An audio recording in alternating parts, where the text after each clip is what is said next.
Seja bem-vindo, seja bem-vinda. Esse é mais um podcast do Empregador. Eu sou o Bruno. Eu sou Michele Coelho. Deu uma dormidinha, mas tudo bem.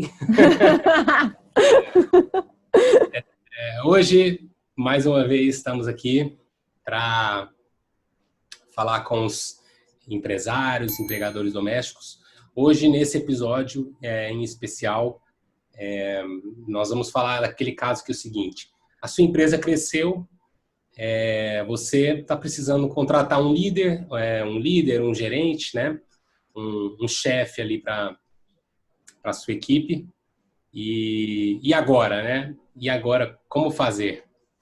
Então, tá preparada, Michele? Vamos mandar bala nesse tema? Estou preparada, vamos que vamos. Bom, você sempre fala, né, da importância de contratar bem, né? Da importância de saber escolher um bom funcionário, traçar o perfil da sua empresa, principalmente nesse caso, né, de empresa, traçar o perfil, o que você espera. Você acha que no caso do gerente deve ser da mesma forma? Ou a pessoa deve olhar somente para alguém que já está no time dela, da empresa, né, como se fosse uma promoção, né? Que na verdade é uma promoção, para promover alguém da empresa dela. Ela deve escolher alguém de fora ou ela deve promover alguém da própria empresa, do próprio time? Então, o que eu acho muito interessante nesse caso é, primeiro de tudo, abrir um processo seletivo. Tem que ter um processo seletivo, de qualquer forma. Se vai ser interno, se vai ser externo, tem que existir esse processo seletivo. E eu acho que o mais importante é a empresa, primeiro de tudo, ela tem que traçar o perfil, ver o estilo de gerente que ela quer, o que ela realmente espera. E, primeiro de tudo, por que ela está contratando aquele gerente?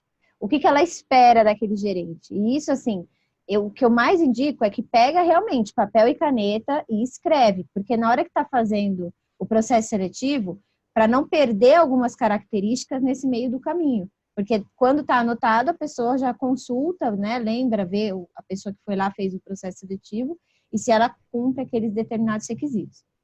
Esse processo seletivo, ele vai acontecer mesmo com os funcionários internos da empresa. Então, a empresa, ao invés dela chamar esses funcionários, né, ela não vai chamar, ela vai abrir vaga para esses funcionários se candidatarem.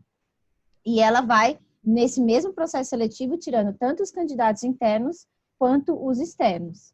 Só que tem alguns casos de algumas empresas que elas já possuem um certo funcionário, que elas falam assim, não, esse cara é perfeito, ele tem tipo muito perfil de líder, ele toma bem decisão, ele se dá bem com a equipe, então a empresa já meio que escolheu mesmo ele para ser o gerente, né? Ele já está pré-selecionado. Uhum. Nesse caso, se já tiver mesmo isso claro para a empresa, esse funcionário, a empresa pode começar dando algumas funções, características do cargo de gerente, como conversar com um funcionário em específico, dar um cargo de mais responsabilidade, pega um projeto que precisa de muita responsabilidade, vai causar problemas para a empresa, mas que seja um projeto que dá para ele tocar e já mostrar que ele tem algumas características de líder que a empresa espera. E ela vê como que ele vai se sair naquele determinado projeto. E naquilo ela já começa a ter um retorno e ver se realmente ela está tomando a decisão certa antes dela fazer essa promoção, porque depois que ela faz essa promoção, para ela trazer de volta é ruim, porque daí fica a pessoa, se ela volta depois, e aí nem falando de uma questão de salário, mas se a pessoa volta depois, ela volta desanimada, porque ela não conseguiu chegar lá, ela não conseguiu cumprir com aquilo, eu acredito que a volta disso, porque ela estava antes, ela volta mais desanimada e pode ser que a qualidade do serviço, a produtividade, tudo piora. Eu acho que seria nesses dois sentidos. Ou fazer um processo seletivo, ou ter uma pessoa certa, já pega e já começa a dar algumas funções de gerente para aquela pessoa. Bom, você acabou entrando na segunda pergunta que eu ia fazer aqui, né? Que eu coloquei, né? Se for pela promoção interna, se você optar pela promoção interna, como que qual dica que você pode dar para o empreendedor fazer essa promoção interna, né? Você já meio que falou aí da questão de tomar um certo cuidado e dar algumas responsabilidades, né? Antes de promover. Sim. Existe mais alguma dica que você pode dar aí para os empregadores, para os empreendedores? Eu Na acho hora que de fazer essa promoção interna. eu acho que assim, quando tem essa promoção interna, e eu sei que tem muitas empresas, principalmente quando nós falamos assim, em empresas que tem mais aquele âmbito assim familiar, sabe? Que tem aquele espírito de família mesmo dentro da empresa, que eles já têm isso de trazer mesmo um funcionário que já é da empresa, que ele já tem os costumes da empresa, que ele já sabe do dia a dia da empresa. Então, tem empresa que tem realmente essa cultura de só trazer para cargos maiores, né, os cargos de confiança, de liderança, os funcionários que já são internos da empresa. E quando tem esses funcionários internos, eu acho que a característica é isso mesmo, é ver se ele tem o perfil. Primeiro de tudo, ele tem que ter o perfil. Não adianta falar assim, nossa, eu estou sentindo que ele pode ser gerente. Ou então eu gosto, o que é pior, eu gosto tanto dele que ele pode ser gerente. Porque confundir o gostar com a relação empresarial é a pior coisa que o empresário pode fazer. E assim, ver primeiro de tudo, tem o perfil, ele atende aquilo de ser gerente, e ir passando aos poucos. Não pode também ser uma coisa assim, o que é legal também de pontuar, né? De passar tudo, porque pode virar um acúmulo de função, a empresa pode ter problema, e passar muita coisa que caracteriza totalmente o desvio de função. Ele está fazendo coisa que não tem nada a ver com a função que ele foi contratado. Então, são dois cuidados, o acúmulo e o desvio de função. A empresa tem que ir passando isso gradualmente e o mais importante, ir conversando com o funcionário. Tô com uma oportunidade boa para você, tô querendo passar você para você ir para o cargo de gerência e eu vou começar a te passar algumas coisas para ver se você hoje atende isso. Você é um excelente funcionário. Pode ser que hoje você ainda não esteja preparado.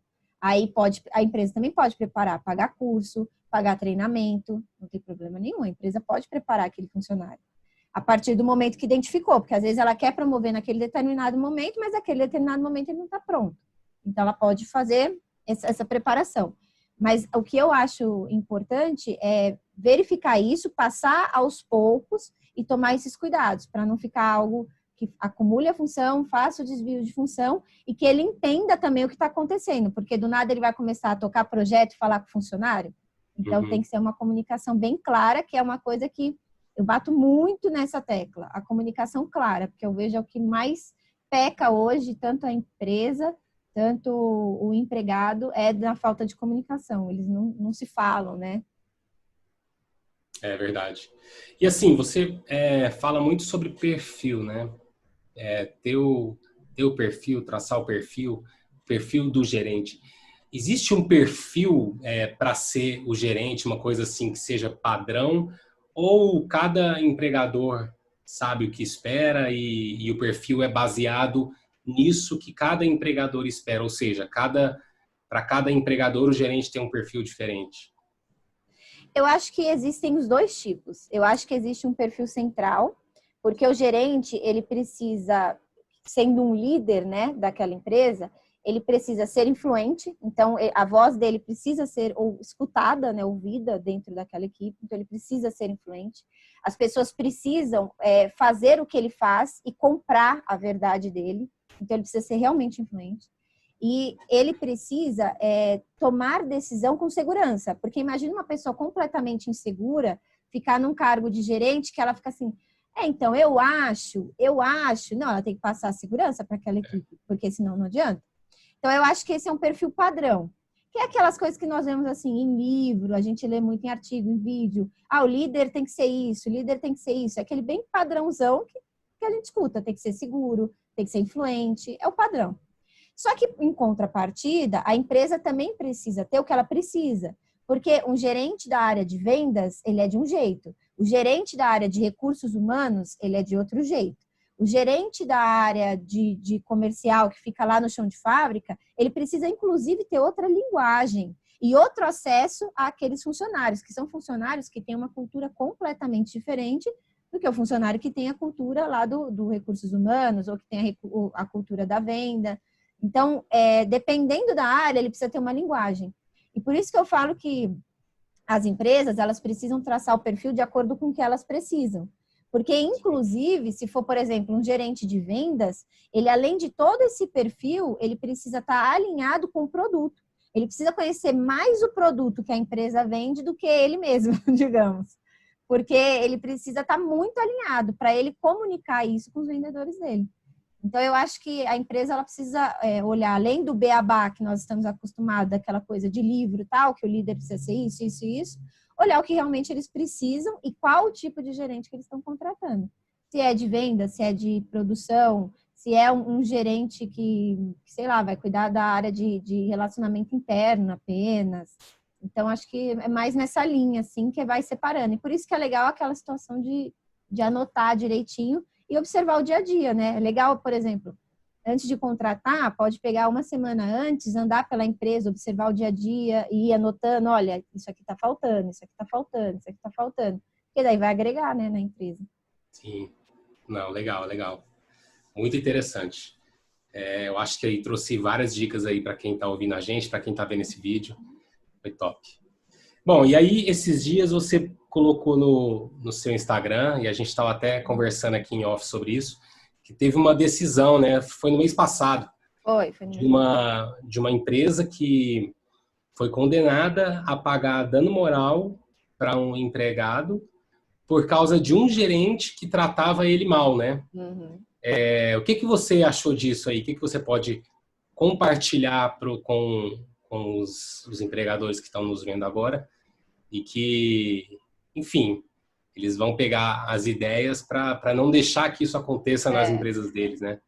O que eu acho que faltou é o que falta em muitas empresas, né? É a atuação protetiva. Porque o que acontece? Muitas vezes o empresário ele tem a noção de contratar um gerente e ele acha que ele contratou aquele gerente, ele resolveu o problema da vida dele. E ele simplesmente não acompanha. Ele larga na mão e tchau. Faz o que você quiser, a área é sua, se vira. Como se fosse isso. Então, assim, o que aconteceu? Esse gerente, ele começou a tratar mal os funcionários. Por essa cultura de falta de comunicação, o funcionário que já tem medo de falar com o empresário, ele ficou com mais medo ainda, porque como que ele pula um degrau, que é o gerente, e vai falar direto com o dono da empresa que essa situação está acontecendo. Então, a falta de comunicação fez com que o empresário ficasse completamente alheio à situação que estava acontecendo na empresa dele. O gerente tomou posse da situação, achou que poderia tratar o funcionário do jeito que ele queria, porque isso é totalmente falta de postura interna da empresa. Porque o que acontece? Nessa decisão específica, ele começou a brincar, ele tomou como brincadeira com um funcionário que estava com depressão. Ele começou a brincar falando que ele tinha falta de vontade de trabalho, que ele era preguiçoso, que é um conceito que as pessoas que são, como que se fala, leigas sobre a depressão, elas levam a depressão como se fosse preguiça. Eu conheço pessoas que têm depressão e eu sei que pessoas tratam isso como se fosse uma preguiça, que não é. E esse gerente, ele levou realmente num tom que para ele era brincadeira. Só que tá aí, para o funcionário não era brincadeira. E ele já estava depressivo. E o que acontece? Como o empresário, ele não tomou conta dessa situação, o funcionário, ele estava se sentindo injustiçado. Porque ele tinha um gerente que ao invés de apoiar ele e falar, olha, você está com depressão, é momento, vai passar, é a parte da comunicação, da influência que nós falamos. Não, ele não fez isso. Ele simplesmente brincou com a situação daquele empregado. Então, ou seja, um gerente completamente despreparado. E aí, o que a Justiça do Trabalho entendeu? Entendeu assim, empresário, você é o empregador, você que contratou ele, você tem que dar salário, você tem que pagar a obrigação trabalhista, só que, acima de tudo, você tem que cumprir o poder diretivo. Você tem que dar advertência, você tem que dar suspensão e você tem que tirar o gerente despreparado do cargo dele. Porque olha o que ele está fazendo com o funcionário ali. E aí, o que aconteceu? A empresa não fez isso, não tirou do cargo, não deu advertência, não deu suspensão, não treinou. Quem que paga o dano moral? A empresa, porque ele não exerceu o poder dele. Então, ele deixou de agir de forma completamente protetiva, que ele poderia ter feito. Se ele fizesse tudo isso, acompanhasse o trabalho do gerente, fizesse avaliação, falasse com o funcionário, mas falasse com o funcionário na forma assim, você pode contar comigo, você pode me falar, porque eu quero o melhor gerente na minha empresa, eu não quero qualquer gerente, eu quero o melhor. Então, faltou muito dentro dessa empresa. E por isso que eu entendo que o dano moral foi como se fosse um castigo que que a Justiça do Trabalho deu por ele ter sido um mau empresário, um mau empregador, ou por ter deixado de observar, né, nessa situação em específico. Eu acho que seria mais nesse sentido, de ver esse dano moral como um castigo. Tipo assim, você vai aprender... Aquela história, né, de você aprende quando põe a mão no bolso, né? É igual multa de trânsito. A gente tem que pagar, porque a gente tem que pôr a mão no bolso de alguma forma, né? A Justiça do Trabalho fez isso como dano moral. Não, e aí você pensa, né? A gente não... Eu não vi, assim, qual o tamanho dessa empresa, né? A gente não estava falando sobre isso, mas pensa se é uma empresa com assim, um porte médio, ou até um porte relativamente grande, mas está passando por uma dificuldade financeira. Uma condenação dessa faz um estragozinho, quebra a empresa. E você sabe por que eu acredito que faz mais estrago? Que é coisa também que nós dois, assim, off, a gente sempre comenta. As empresas, as brasileiras, em grande maioria, né? E nós estamos vendo isso muito agora na época de pandemia, né? Na grande maioria, o que acontece? Elas não têm caixa, elas não têm fluxo de caixa. Elas estão acostumadas a pagar incêndio, não guarda dinheiro de jeito nenhum. Então, elas apagam o incêndio, pagam as contas, beleza, passamos reto esse mês. Ou então, contrata da forma que não é para contratar, contrata mal o empregado, deixa empregado ruim que não produz o que tinha que produzir, aí gasta em hora extra. Então, assim, é uma série de falhas de planejamento que as empresas só pagam contas, aquele dinheiro dá e eles nunca guardaram dinheiro. Então, o que acontece? Quando eles ainda não agem nessa forma protetiva e vem uma condenação dessa trabalhista, a empresa fecha a porta, porque ela não tem o que fazer.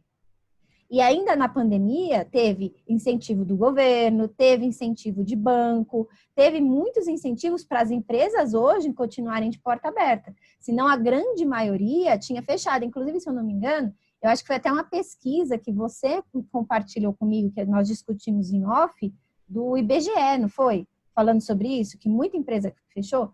Por isso, porque eles não têm cultura de caixa, não agem de forma preventiva, que você já vê que não tem caixa, e também deixa chegar alguma coisa na Justiça do Trabalho que a empresa, atuando de forma protetiva, não deveria ter esse tipo de condenação e pagamento em dano moral, né? Ainda mais a gente falando em dano moral.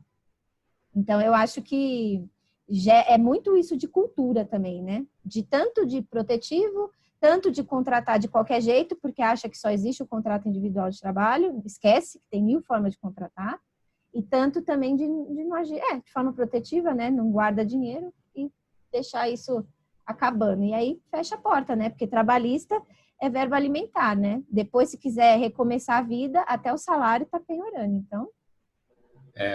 Para você ver, né? Às vezes uma falta de ação ou atitude, ou até mesmo zelo do empregador, né?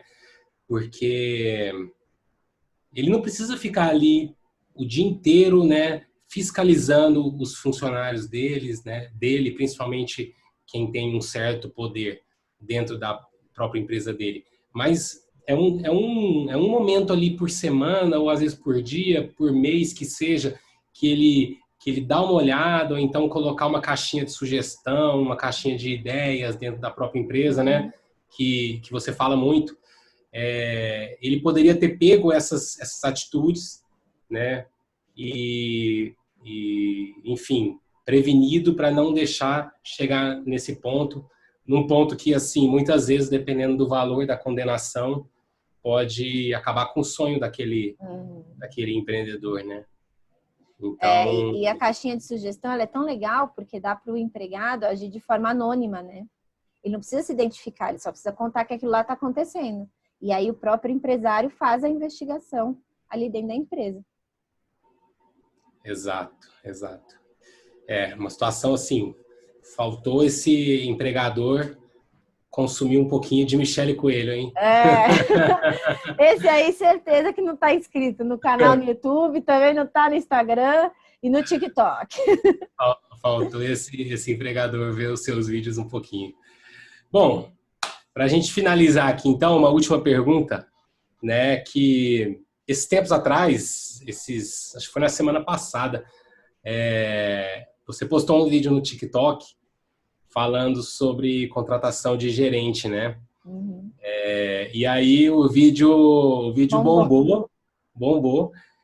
E muitos comentários assim, né, que a gente vê que são de funcionários mesmo, falando que existe uma cultura de apadrinhamento, né, dentro das empresas, de favoritismo, aquele famoso puxa-saquismo, ou seja, que para você virar um gerente só vira quem é o puxa-saco, né? O que você acha desses comentários e por que você acha que isso acontece, ou se isso realmente acontece ou não acontece? Se é porque também, às vezes, o que acontece? O que eu vejo, né? Eu posso estar enganado, mas às vezes o funcionário ele tem um certo vitimismo dele, por exemplo, o chefe pegou e escolheu aquele outro lá, porque aquele outro lá puxa saco dele, né? Isso, às vezes, pode ser que sim, pode ser que eu esteja enganado, mas eu acredito que também há nisso um certo vitimismo. Mas fala aí você que você entende muito mais disso do que eu. Eu acho que existem duas formas. Existem mesmo as empresas que só promovem o chamado amigos do chefe, né? Isso se fala muito. Ou tem um apadrinhamento de gente interna mesmo da família, que eles trazem logo um primo que, sei lá, às vezes nunca nem foi gerente na vida e eles falam assim, eu confio em você. Olha isso acontece demais. Eu confio em você, você vai ser gerente da minha empresa porque você vai me contar tudo o que está acontecendo na empresa. E aí eles trazem um primo, alguém da família, ou um melhor amigo que nunca nem foi gerente na vida. O cara tá mega despreparado, nem sabe o que é ser gerente. Isso acontece muito. E tem os amigos do chefe, né? Os que levam cafezinho. Eu tenho um cliente que eu trabalho, que ele teve um dia que nós estávamos conversando, e ele falou assim, tem funcionário meu que vem trocar o galão de água aqui só para me mostrar que ele está trocando o meu galão de água. Então, assim, realmente existe. Tem funcionário que acredita que isso realmente leva ao topo. Só que, assim, as empresas que fazem isso, é muito fácil que elas tenham uma péssima contratação ou um péssimo gerente, porque ele não teve nem os requisitos básicos que nós falamos anteriormente, e ele também não tem aquela questão de dia a dia e de foco da área. Ele pode, assim, contribuir para uma cultura de fofoca, que é péssima, porque é aquele amigo ou parente que conhece e vai contar todas as fofocas que estão acontecendo dentro da empresa para o dono da empresa. Ou ele pode ser aquele que puxa saco e nunca vai falar a verdade para o dono da empresa. Ele vai sempre puxar saco. A empresa dele é a melhor, a sua produção é a melhor, os seus funcionários são os melhores. Ele vai sempre puxar saco. Porque ele começou puxando saco antes. E ele vai continuar puxando seu saco. Então, ele não vai ser um funcionário preparado, um gerente preparado, falando assim, olha, tem que mudar, tá péssimo do jeito que tá. Isso aqui eu vejo que dá para fazer tal coisa, tal coisa, tal coisa, tal coisa. Você tem que mandar tal e tal funcionário embora. Porque não é o dono da empresa que sabe quem vai mandar o funcionário embora, é o gerente, que convive ali no dia a dia. Então, assim, é péssimo. Quem atende essas culturas, tanto de apadrinhar, tanto de trazer os amigos ou a família para trabalhar dentro da empresa, achando que a cultura da fofoca vai contribuir em alguma coisa, eu acho que se engana. É claro que sempre disso sai uma exceção, né? Pode ser que você pegue seu amigo e ele vire o melhor gerente do mundo, e você nunca imaginou. É claro que toda regra vai ter sua exceção. Só que eu acho que, assim, essa cultura não compartilha em nada. Eu acredito mais na cultura do, assim, posso gostar do funcionário, pode ser o melhor funcionário que eu já vi, mas às vezes ele nasceu para ser gerente. E eu vou fazer o quê? Vou fazer nada. Só que o outro, em contrapartida, ele pode ser mais grosso no jeito de falar, ele pode ter um jeito que não é o que eu esperava dele me tratar como empresária, só que é o melhor gerente que eu já vi. Ele é influente, ele é educado, ele sabe tratar com o ser humano, ele sabe o que é ser líder, ele toca projeto bem, ele pode ter uma cara séria, não ser sério no sentido de ser grosso, mas ter uma cara séria. Só que no dia a dia, ele é o melhor e não puxa meu saco. Vou fazer o quê? O interesse não é ele puxar meu saco, o interesse é ele aumentar meus negócios, aumentar meu nível de produção, aumentar meu nível de qualidade de produto, aumentar meu nível de vendas, aumentar meu negócio em todos os sentidos, porque na comunicação ali, na área que ele está, e outra, ele vai deixar o empresário até assim, tranquilo para tirar umas férias, para curtir a família, deixar de ser só o empresário que trabalha 24 horas por dia e tem a síndrome de burnout igual nós vemos hoje em dia. Ele vai deixar de ser esse empresário, ele vai passar um empresário que vai ter vida, né? Então, eu acho que é muito importante. E sair dessa cultura de ficar apadrinhando funcionário, de pegar puxa-saco, de pegar a família que nem sabe se está preparada ou não está, e investir no funcionário que quer aprender, que tem perfil, que está ali no dia a dia, porque a gente ficar nessa cultura do ego, né? Porque o empresário tem um pouco da cultura do ego, né? De ter o alisamento do ego todos os dias.